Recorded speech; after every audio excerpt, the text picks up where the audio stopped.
Hello दोस्तों, तो आज मैं आपके लिए एक्सप्लेन करने वाला हूँ 2024 में आई हुई फिल्म अ क्वाइट प्लेस डे 1। और इस मूवी में दिखाया गया है कि एलियन पृथ्वी पर किस तरह से आए थे। तो इस मूवी की शुरुआत होती है और हमें इस कहानी की मेन कैरेक्टर सैम को दिखाया जाता है, जो कि एक लास्ट स्टेज कैंसर पेशेंट है, जो कि न्यूयॉर्क सिटी के एक हॉस्पिटल में रहती है। और उसके साथ एक बिल्ली भी होती है जिसका नाम फ्रूडो है। और यहाँ हमें सैम को देखकर साफ पता चलता है कि सैम काफी समय से सिटी में नहीं गई है। इसलिए होस्पोस में एक काम करने वाला आदमी जिसका नाम रियूवन होता है, वो सैम से कहता है कि तुम्हें शहर जाना चाहिए। और सैम तैयार हो जाती है, लेकिन एक शर्त पर कि उसे सिटी में पिज्जा खाने को मिलना चाहिए। और अगले दिन हम देखते हैं कि होस्पोस के बहुत सारे लोग, जिसमें कि एक सैम भी थी, वो एक बस में बैठकर शहर की ओर जाते हैं ताकि ये लोग थोड़ा वहां पर मजा कर सकें। इसलिए वो लोग वहां जाकर एक थिएटर में एक पपेट शो देखते हैं। लेकिन तभी बाहर शहर में कुछ हलचल होने लगती है। इसलिए रियोबन सैम से कहता है कि मुझे कॉल आया है, हमें शहर से वापस चलना चाहिए, यहाँ कुछ गड़बड़ है। ये बात सुनकर सैम को गुस्सा आता है और वो कहती है कि तुमने मुझे पिज्जा खिलाने का वादा किया था। लेकिन रियोबन कहता है कि वो हम फिर कभी खा लेंगे। इसके बाद सैम गुस्सा होकर बस में चढ़ जाती है। और जैसे ही वो बस में बैठती है, देखते हैं कि आसमान से कुछ मेटियोर नीचे गिर रहे होते हैं, जो कि साफ साफ ये इंडिकेट कर रहे थे कि एलियंस अब पृथ्वी पर आ रहे हैं। अब चूंकि दोस्तों ये एलियन देख तो नहीं सकते थे, लेकिन इनकी सुनने की पावर बहुत ज्यादा होती है। ये एलियन कोई हल्की सी भी आवाज सुनकर उसकी सोर्स को जड़ से मिटा देते हैं। और एक मेटियोर सैम के पास आकर गिरता है, जिससे बहुत सारे लोग मारे जाते हैं। और अब यहाँ पर इंसानों की चीखने चिल्लाने की आवाज सुनकर वो एलियन इन पर हमला कर देते हैं। और यहाँ पर सैम बेहोश हो जाती है। और फिर जब उसको होश आता है तो वो खुद को कुछ सर्वाइवर के साथ उसी पपेट थिएटर में पाती है। यहाँ पर हेनरी नाम का एक आदमी सैम का मुंह बंद कर देता है ताकि सैम आवाज ना करे, क्योंकि वो एलियंस इनके चारों तरफ होते हैं, जिसके वजह से उस जगह पर जितने भी लोग थे वो बहुत ज्यादा खौफ में थे और बहुत ज्यादा ही डरे हुए थे। लेकिन तभी यहाँ पर सैम की बिल्ली बाहर चली जाती है और सैम उसे बचाने के लिए उसके पीछे जाती है। और इस बीच एक एलियन सैम की कैट की आवाज सुन लेता है और वो उस पर अटैक करने के लिए अंदर आ जाता है। लेकिन ऊपर उड़ रहे मिलिट्री की हेलीकॉप्टर की आवाज सुनकर वो यहाँ से चला जाता है। और इस तरह से सैम अपनी कैट को बचाकर वापस अंदर ली आती है। और इसके बाद हमें दिखाया जाता है कि मिलिट्री अनाउंस करती है कि सभी लोगों को शांत रहना है, क्योंकि ये जो एलियंस हैं वो बहुत ज्यादा डेडली हैं, तो शोर बिल्कुल ही ना करें और आप लोगों को यहाँ से निकालने का इंतजाम किया जा रहा है। और इसके बाद मिलिट्री इस शहर से कनेक्टेड सभी ब्रिजेस को उड़ा देती है ताकि वो एलियन इस शहर से बाहर ना निकल सकें। और वो एलियन पानी में तैर नहीं सकते थे। और ब्रिजेस को ब्लास्ट होता देखकर एक सर्वाइवर काफी पैनिक हो जाता है और इसीलिए हेनरी उसे शांत करने के लिए उसे मार देता है। और इसके बाद हम रियूबन और सैम को एक साथ देखते हैं, लेकिन अचानक से यहाँ जनरेटर स्टार्ट हो जाता है। और जब रियूबन उसे बंद करने के लिए जाता है तो एक एलियन उसे मार देता है,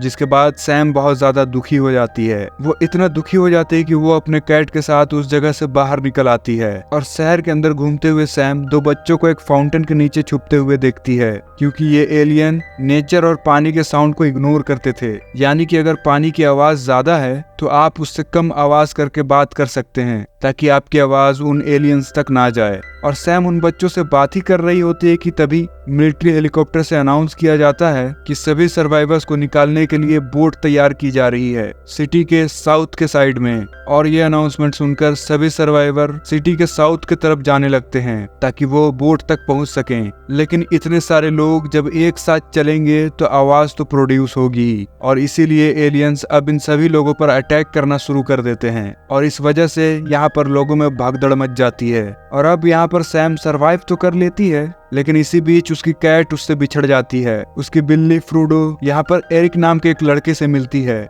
लेकिन एरिक काफी डरा हुआ था। वो उसकी कैट के पीछे पीछे अब सैम तक आ जाता है। यहाँ पर सैम उसे समझाती है कि तुम्हें साउथ की तरफ जाना चाहिए, जहाँ पर बोट सर्वाइवर्स को निकालने के लिए तैयार है। लेकिन एरिक काफी डरा हुआ था, इसी वजह से वो सैम के साथ रहना चाहता था। लेकिन सैम साउथ की तरफ ना जाकर अपने अपार्टमेंट की तरफ जा रही थी और एरिक उसे मना कर रहा था। और वो सैम से पूछता है कि तुम साउथ की तरफ क्यों नहीं जा रही, जहाँ पर की बोट्स हैं। तो सैम उसको जवाब देती है कि क्योंकि मुझे सिटी में पिज्जा खाना है। हालांकि ये सैम की बात थोड़ी अजीब जरूर थी, लेकिन इसके पीछे भी एक वजह थी जो कि आपको आगे पता चलेगी। उसके बाद सैम भी एरिक को अपने साथ रखने के लिए मान जाती है और अब चूंकि सैम एक खतरनाक एरिया में जा रही थी और ये लोग अपना सफर शुरू करते हैं और गलती से रास्ते में सैम से कुछ किताबें गिर जाती है, यानी कि एलियंस इनकी आवाजें सुन लेते हैं और वो इनके पीछे आने लगते हैं। इसलिए ये लोग यहाँ से भागने लगते हैं क्योंकि चारों तरफ से एलियंस की आवाजें आ रही थी। ये लोग एक बिल्डिंग में घुसने की कोशिश करने लगते हैं जिसका दरवाजा जाम था।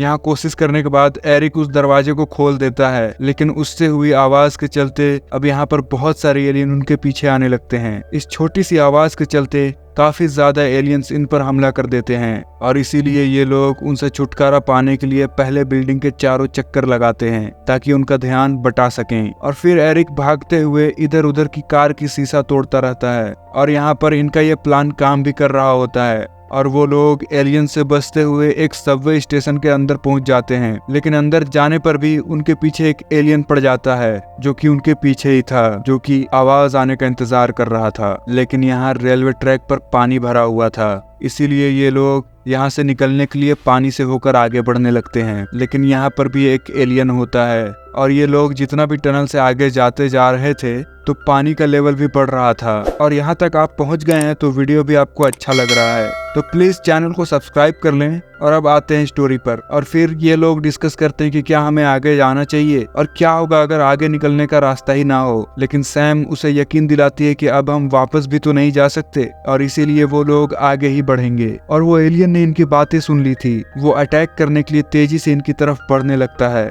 और उससे बचने के लिए ये दोनों पानी के अंदर चले जाते हैं। लेकिन वो एलियन पानी में नहीं तैर सकता था, इसीलिए वो डूबकर वहीं मर जाता है। हालांकि सैम और एरिक पानी से बाहर आ जाते हैं, लेकिन अब तक सैम की हालत काफी बिगड़ चुकी थी। पास ही के टूटे हुए चर्च में पहुंचकर एरिक सैम को वहीं लिटा देता है। क्योंकि सैम के पास उसकी दवाइयां भी नहीं बची थी, इसीलिए एरिक सैम से उसकी दवाइयां पूछकर पास ही के मेडिकल स्टोर से उन्हें लेने जाता है, जहां पर पूरा शहर अब तबाह हो चुका था। और एरिक भी टूटे हुए फार्मेसी में पहुंचकर सैम की दवाइयां ले लेता है। और यहाँ पर फ्रोडो भी एरिक का पीछा करते हुए यहाँ तक आ गई थी और अब एरिक फ्रोडो के साथ दवाइयां लेकर वापस जाने लगता है। लेकिन तभी यहाँ पर एक आवाज आने लगती है और एरिक के पकड़ने के बावजूद भी फ्रोडो उस आवाज के पीछे चली गई थी। वो आवाज का पीछा करते हुए वो एक कंस्ट्रक्शन साइट पर आ गई थी और एरिक भी उसका पीछा करते हुए यहाँ आ जाता है। एक्चुअली यहीं पर एलियन मेट्योर गिरा हुआ था और यहाँ पर एलियन के बहुत सारे अंडे थे। और यहाँ पर एरिक साइलेंटली फ्रोडो को गोद में उठा लेता है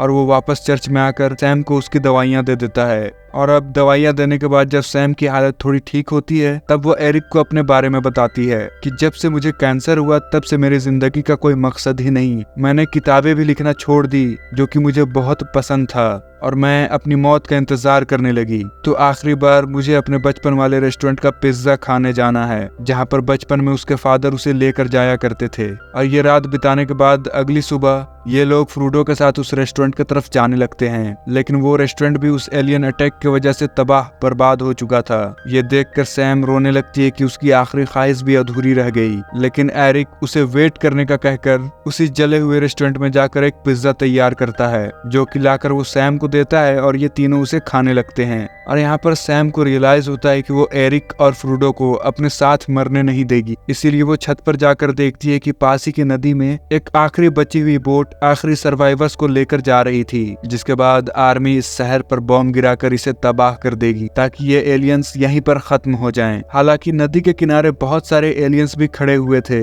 जिन्हें बोट की आवाज तो आ रही थी लेकिन वो डूबने के डर से पानी के अंदर नहीं जाते। और अब सैम भी एरिक से कहते हैं कि हमें भी यहाँ से निकलना चाहिए, इसलिए ये लोग बिना कोई आवाज किए फ्रूडो के साथ वहाँ से निकलने लगते हैं। अब चूंकि उन्हें पता था कि किनारे पर बहुत सारे एलियंस खड़े हैं और चूंकि सैम जानती थी कि उसकी जान तो ऐसे ना वैसे जाने ही वाली है, तो वो एरिक और फ्रूडो को साथ छोड़कर उनसे दूर जाकर गाड़ियों को हिट करने लगती है, जिससे कि बहुत ज्यादा शोर पैदा होता है और वो एलियंस उसी तरफ मुड़ जाते हैं, जिससे कि किनारे के सभी एलियंस उसी तरफ जा रहे थे। और बोट पर जो लोग थे वो भी नोटिस कर लेते हैं कि अब भी कुछ सर्वाइवर्स जिंदा हैं, इसीलिए वो लोग बोट रोक लेते हैं और एरिक भी मौका देखकर तेजी से उनकी तरफ बढ़ने लगता है। लेकिन उससे आवाज हो जाती है और वो एलियंस उसका पीछा करने लगते हैं। लेकिन इससे पहले कि वो लोग एरिक को पकड़कर उसे मार पाते, वो नदी में कूद जाता है और सैम ये दूर खड़ी होकर देख रही थी कि एरिक और फ्रोडो की जान बच गई है। और यहाँ एरिक को हेनरी ने नाव के ऊपर ले लिया था और उसके बाद एरिक को अपने जैकेट में सैम का लेटर मिलता है। उसमें सैम ने लिखा था कि मेरी तो जान जाने ही वाली है, लेकिन एरिक मुझे जब से तुम मिले